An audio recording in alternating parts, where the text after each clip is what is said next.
Cases of COVID-19 have been rising so fast that it is causing concern among the public, and the situation has reached a stage where people are dying in hospitals due to lack of oxygen. Out of all the COVID-19 symptoms and its harmful effects, the decrease in the patient's oxygen level is the most threatening.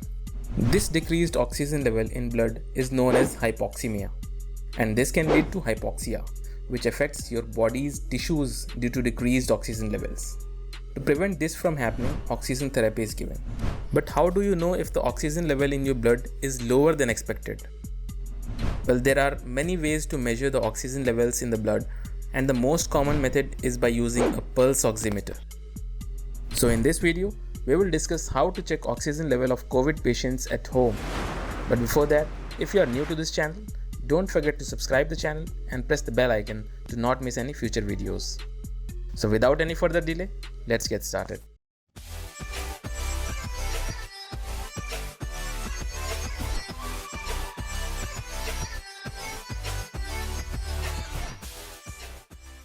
The pulse oximeter can help you measure the oxygen level of your blood, just like a thermometer is used to measure the temperature of your body. It is easy to use, home friendly, and gives very accurate results.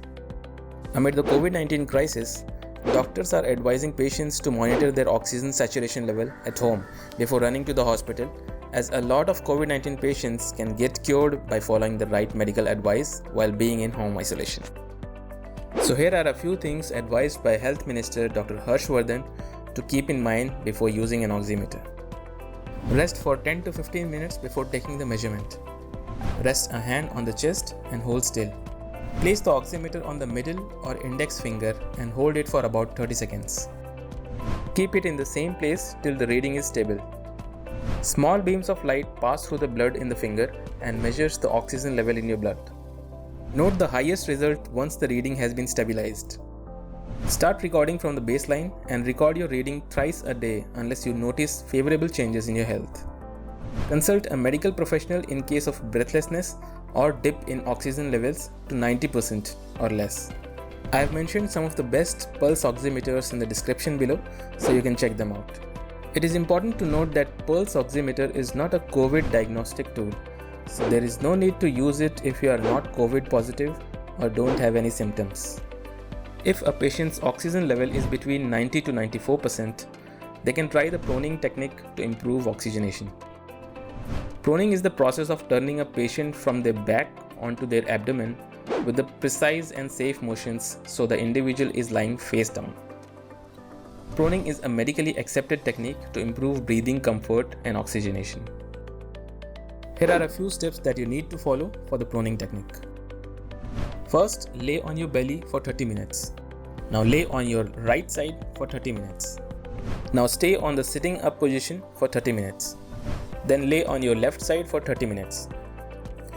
And then go back to the first position, that is laying on your belly for 30 minutes. For proning technique, you need 5 pillows and a flat surface to lie down. It is important to note that you should not spend more than 30 minutes in each position.